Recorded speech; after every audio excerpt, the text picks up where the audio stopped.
because really when you don't have the leads list, you have to bring them to you, since they're not coming to you through the bridal shows, and the only way to bring them through you is through those vendor relationships. And I'm taking all the leads. I've still got everything from the shows from last year, and we're going back and hitting everybody that was, March through June.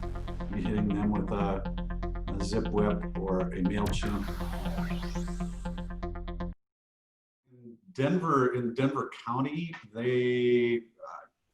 it's insane that they've got a calculation as to how many people can be in events. So depending on the counties out here, you can get variances. Some of the venues, if they can open up doors, then it becomes an outdoor venue and you can have a few more. We did one event on Saturday where we had 200 people, which was amazing. No social distancing, nobody wearing masks. And then we also had one in Park County where they maybe had 50 people. The variance is up there. They can't have a dance floor. And smaller amount of people. Downtown Denver, we've got one coming up October 3rd, 15,000 square foot ballroom, and they can have 32 people in it. Because within that space, each person has to have a 6-foot radius. And downtown Denver is actually pretty tough on cracking down on that. Health inspectors are coming by. If they see anybody without a mask, they're removing them from the event immediately.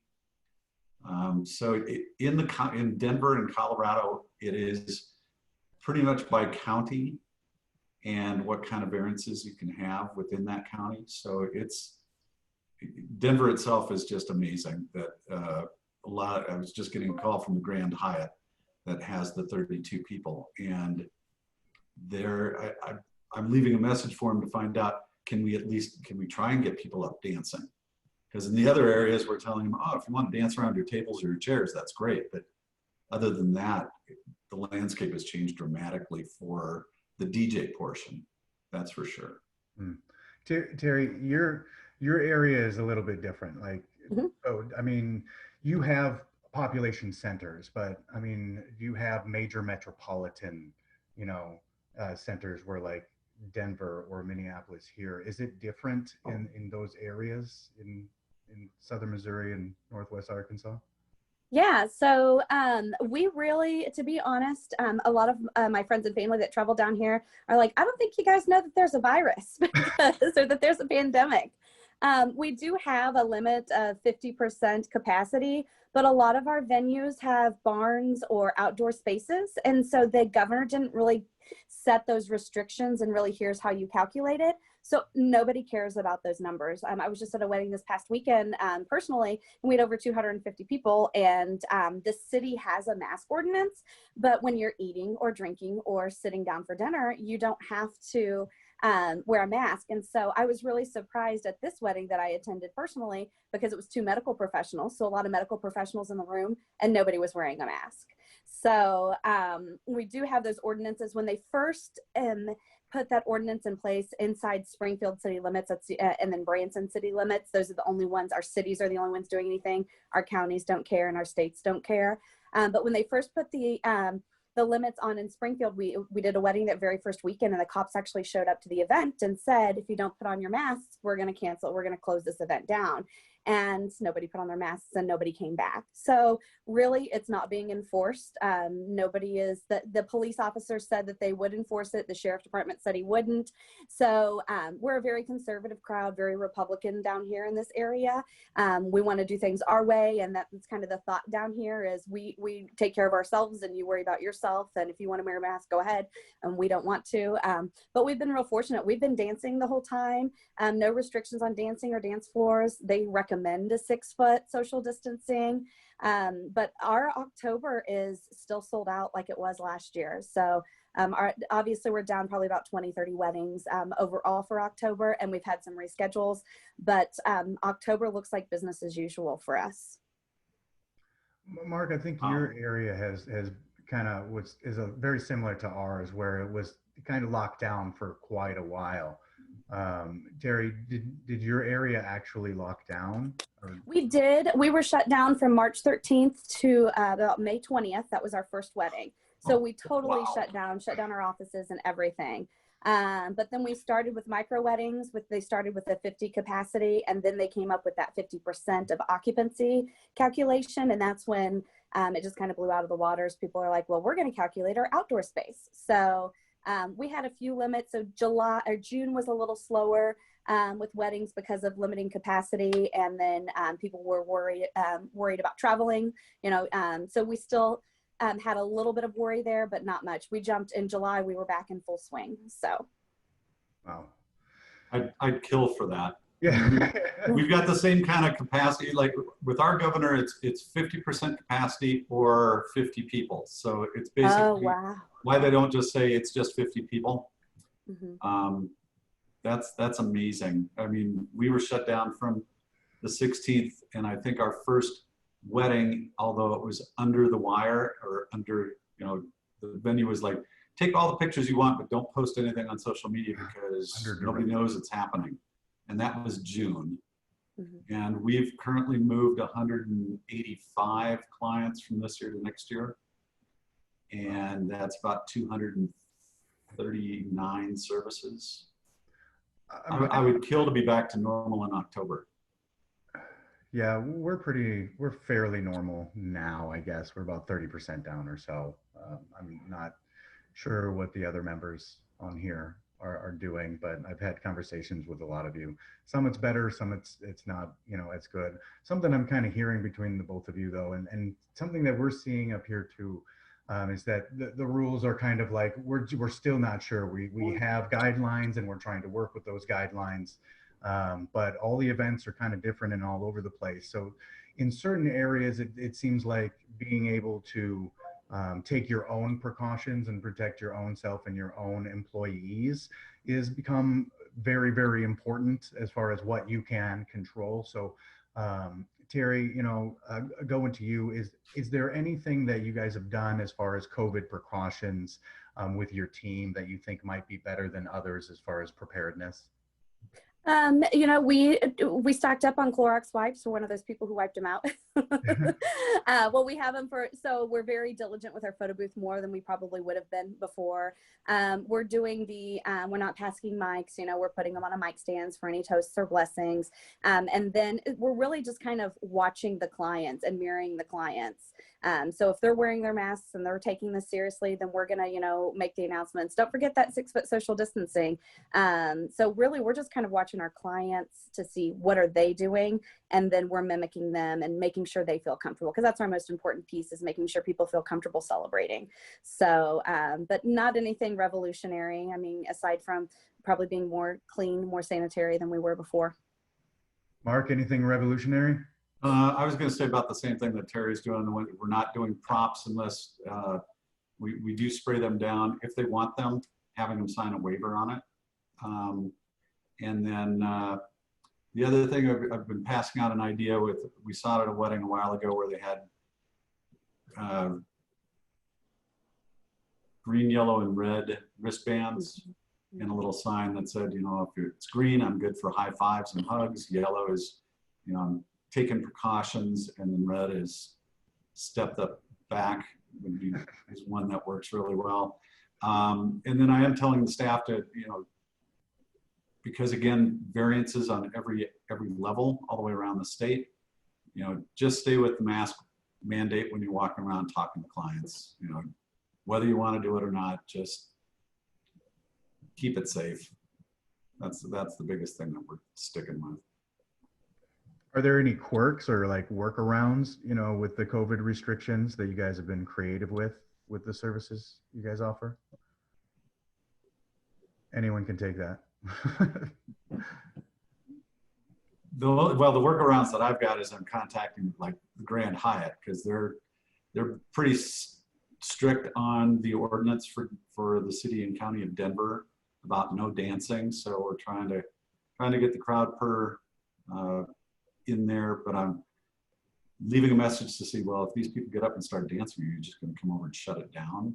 But the rest of the time, if there's room between the tables, we're like, you can dance between your tables and chairs, just don't dance on the tables. That's the only thing we'll keep you from doing. But But other than that, I don't see any real big quirks that we've had come up. You mentioned CrowdPert. That's the interactive software Right. for the events where there's audio and video and trivia, stuff like that, right? Yeah, it's we picked it up just as a bonus for our clients. But the workaround that people have found is the whole mask rule. You know, so okay, the city of Springfield says we have to wear a mask, but I'm drinking. I have a drink in my hand. So that's how the wedding work that I was at this past weekend was. That was everybody's excuse, is I have a drink in my hand, so I'm drinking, so I don't have to wear a mask. So that's how our clients are getting around the rules. You know, going to a Southern Baptist University and being a little bit of a rebel, I learned how to walk the line, and here's the gray area. And so that's probably the only thing that our community is doing to kind of get around it. But because we don't have those dance restrictions, we don't have to be as creative as Marc or you guys might have to be. And especially with the number of people. When we very first reopened, we did have some clients that were real creative. They had like a 3 to 5 o'clock where they had 50 people come, and then 5 to 7, they invited another 50 people. And so they were still able to get their full guest list in. They just they just had, you know, this is your time slot to come in. It was more of an open house than a full reception when we had those limits on people, but now we don't have those, so.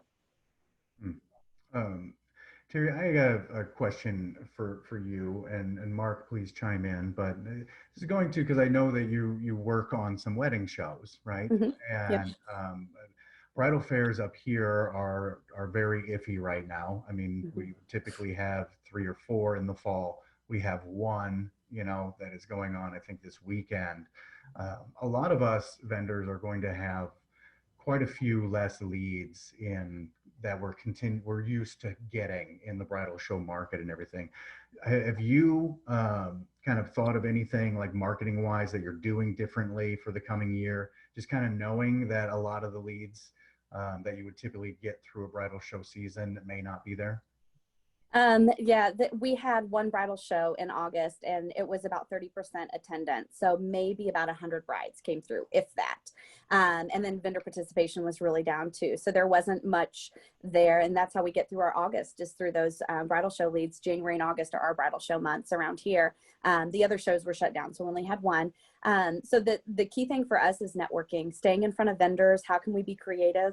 The complete interactive that we just launched, we're using that as a networking tool for vendors, and we're doing free services right now and getting in front of some of those venues that are real popular so they can see the product and they can talk about it to their clients. Because really, when you don't have the leads list, you have to bring them to you, since they're not coming to you through the bridal shows, and the only way to bring them through you is through those vendor relationships. And right away in March, when we shut down, networking is my favorite thing to do with a company.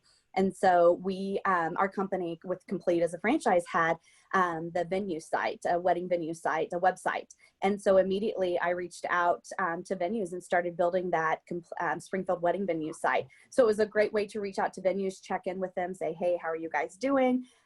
So just finding ways that we can service them right now and keep them up and flowing, and venues that are and our other vendors. The other piece of the puzzle is because operations has been slow, we've really fine-tuned our staff to make sure that they're getting those generated bookings. Because if people are attending these weddings and they are seeing our staff out there, they're saying, oh my gosh, that was spectacular, I want that at my wedding. So with the slowdown, it was a good time to polish those venue relationships and polish up your DJs and your photographers, videographers, photo booth operators, and make sure they're referable.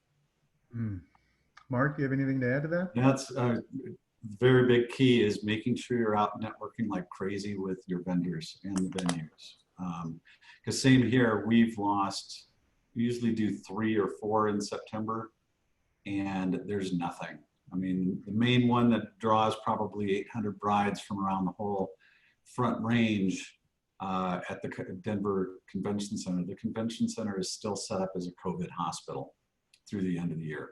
And that includes our big ones in January. So we've got one that just popped up at the Gaylord. I don't know if you've got a Gaylord hotel out there. They've got 24,000 square feet, and they still can only put 100 people in. And so it's going to be an all-day event in October, I think the 18th. And then it's just literally going in, like Terrie said. The new venue website that we've got is really helping out dramatically just to get them in and getting names and reconnecting. What I'm hearing basically is that, like, I mean, everybody on this call, like, we are the bridal show for this bridal show season, Mm-hmm. you know, all of us together.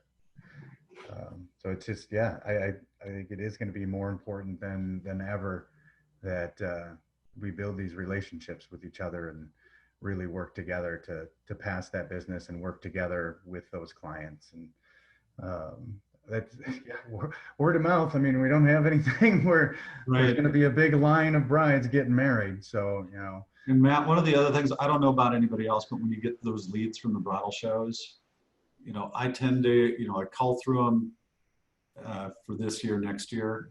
I'm taking all the leads. I've still got everything from the shows from last year, and we're going back and hitting everybody that was, you know, March through June.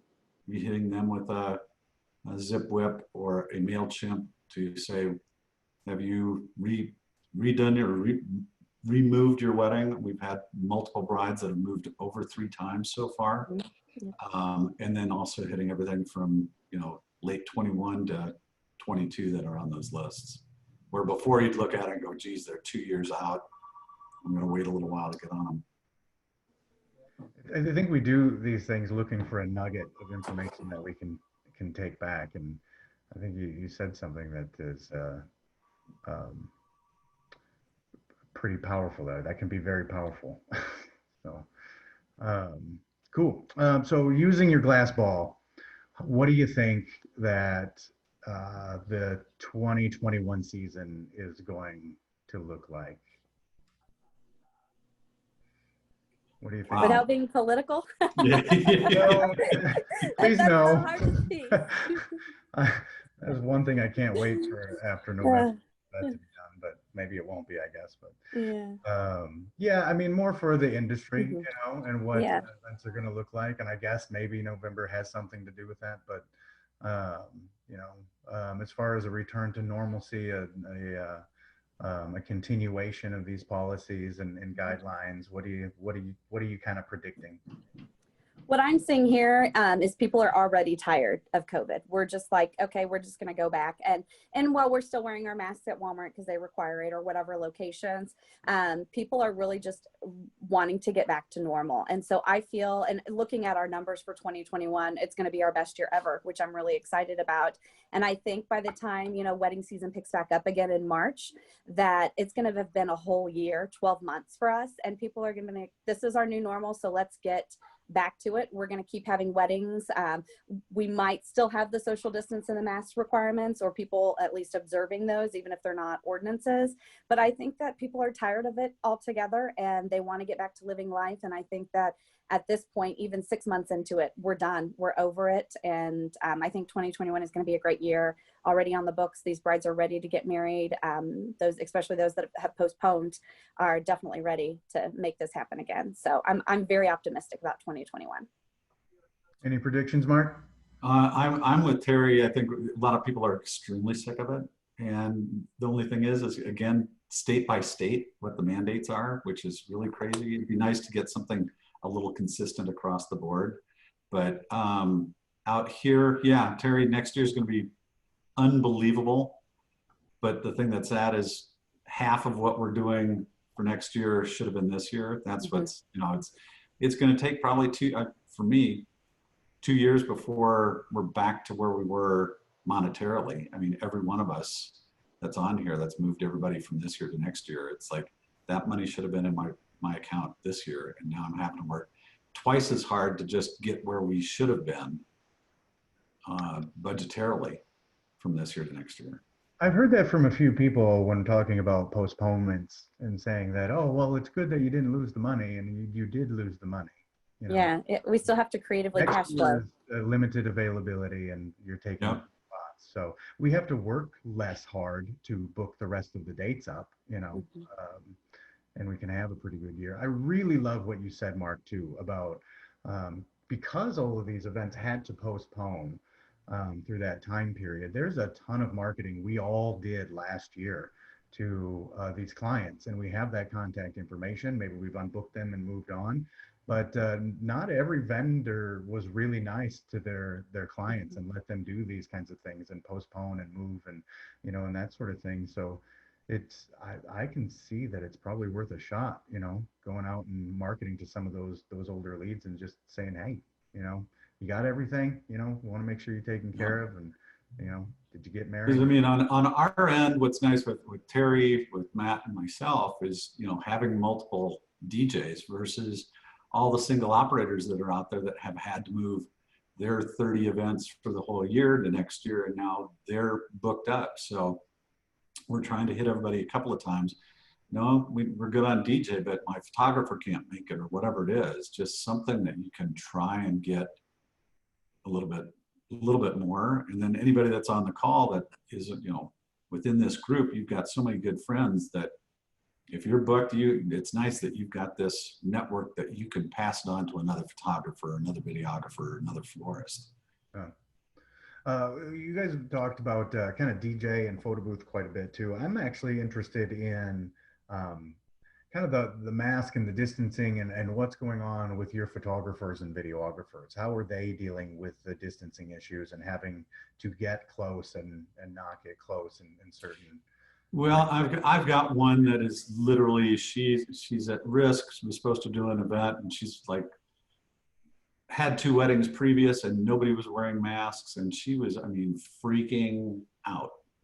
And then everybody else, they're wearing the masks when they're there. They seem to be doing well. I mean, I know you guys had an issue with a guest with it, but I would say it's almost pretty much business as normal, except for the times when they're saying you got to wear masks, and then it's quickly take them off, do some shots, put them back on. Again, Terry, I'm so jealous that you guys are just like, woo, let's do whatever the hell we want, which is, I would kill for that right now. So you're probably not having that problem, Terry, or are you?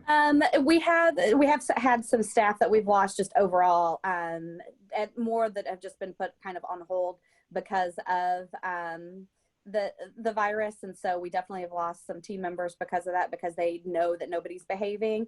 But we did a wedding recently, first week of August, and they were very cautious, and they wanted to follow the rules to a T, and they wanted their guests to wear masks. So we had to be creative with that about how can we pose this and still respect them, but still get these photos that they're going to want to be able to look back on from year after year. So it was like, okay, real quick, take your masks off, let's get this pose, and then everybody put their masks back on. So we still have a few people who are observing and are more cautious than others. And so we've definitely but the key thing is just following their lead. And then the staff members that aren't comfortable, we just pull them until this is over, or until they're comfortable and ready to work again. Yep. Very cool. Well, thank you both. Do any of you two have, anything additional that you just like to bring up, or any bit of encouragement for the rest of us? Yeah. Well, I will say that I did mention that business as usual when it comes to weddings, company parties, fundraisers, school dances. That's what carried us through January, February, March. Our books are blank for that. Yeah. So they're all, a little more worried about it and scared. And so just use this opportunity to fine tune your product, your operations, your team, whatever it is you do. Also, unfortunately, just yesterday, the photo booth company that we used to get our supplies from is going out of business, and they're selling things at a huge discount. Take advantage of those opportunities and stock up on your supplies if you have the cash flow to do that. That'll help you guys. And then just be there for your brides and grooms, your couples. They're sad, they're disappointed that this is happening, and just encourage them that you're still going to get married. This is still going to be a great day. What a story you're going to have to tell your grandkids when this is over. So we will have some stories about yeah, for sure. Mark, anything? Tagging off of Terry, we're also becoming psychologists and therapists with half of these brides. Oh yeah. And that's the biggest, the nice thing with me is my daughter was supposed to get married this year, and had to listen to her, and she was kind of, unfortunately, my own family member being a bridezilla about certain things. But, trying to keep everything into perspective. I mean, I had, my niece is getting married back in Nebraska, and it's like, it doesn't matter. You're still getting married. But it's just being there for your brides versus the, I hate to say the, the asshole vendor that's like, too bad, that's the business we're in. We're into making memories for hopefully a once in a lifetime event that, that they're not going to get married 2 or 3 times, but if so, keep my card. It happens. Yeah, I had a bride that called me. I've done 2 of her weddings so far, and she called me for an event. And I'm like, please don't tell me you're getting married again. She goes, no, it's my birthday. And I'm like, thank God, because on our punch card, the 3rd wedding's free. So, it's just trying to keep them happy, or letting them know that you're going to be there is the biggest issue. Because some of the, we've got, I don't know about you, Terrie or Mike, or Matt, but we've got venues that are starting to close like crazy. Yeah. Out here because they can't keep it up. I've got another venue that's not even 10 miles from the office that they're raising their rates 50% for next year just to try and get back what they've lost this year. So it's just, I think the biggest is just still hand holding that bride, even though you got to do it for another year. But it's amazing that, when you do that, we're getting more and more people from those events that said, you went out of your way to take care of this bride, and she told us how much you've done it. So we've dropped this person and we're coming over to you. Awesome. Great way to look at it. Great way going forward, everybody. So I think we're going to go into some breakouts now. Unless we got question and answer. Yeah. I mean, do we have questions? Feel free. There is the chat function down here. So if you have any questions for Marc or Terrie, go ahead and throw those down. Elizabeth, are you monitoring those? I am, but they could also unmute themselves and ask if they would like to too. Beautiful. Yes. Go ahead and unmute yourself if you have a question. Hi, I'm Sharon, pianist for parties, and I have a question.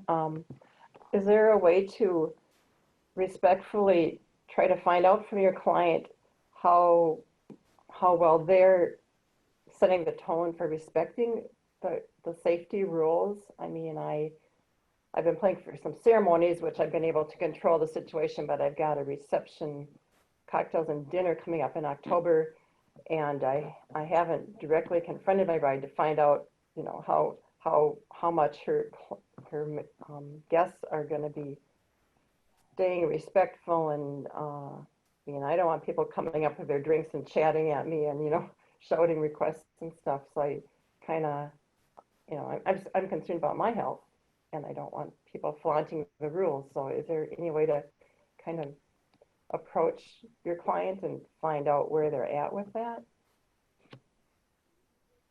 I think there's the first thing I would do is just let your clients know, hey, this is the precautions we're taking due to COVID. I want to take care of you and make sure you have a great day. But these are the precautions we're taking. So give her your precautions, like they need to stay 6 feet away or whatever your rules are. How can I make sure that I respect you and your wishes with this? So give it twofold. So here's what I'm doing. What can I do for you? Yeah, I would say also just I blatantly come out and ask is like how tight are you guys on the restrictions? And I'm not sure, Matt, if you've got this up in your area, but a lot of the caterers. So Sharon, what I would do is, depending on where you're at on your piano, you can tape off like a 6-foot section and say you need to stand behind that. Because a lot of our catering companies are doing that. They're putting a 6-foot tape out, so all the guests walk by, and then the catering staff is actually plating it up and then dropping it at the end of the buffet lines. And so there's only one person handling a spoon or whatever. But I could see you doing that around the piano, or even having a sign.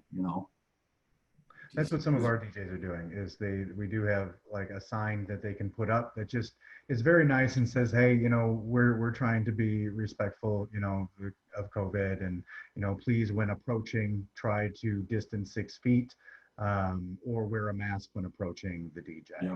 Worked with some venues that have similar rules like that too, where if you're just going to the bar, you approach the bar with a mask, or or you keep your distance and then come back to the corner to get your drink, or that sort of thing. Yeah, just don't be afraid to ask. I mean, you got to protect yourself. Yeah, I You got mean, to feel comfortable doing it too, and you have to balance that with service, Right. as well. But there's no one's going to fault you for wanting to protect yourself. So yeah, ask what they're doing, and if they're a little more lax, yeah, do tape it off or put a little sign that just says please respect this. Have an awesome time. And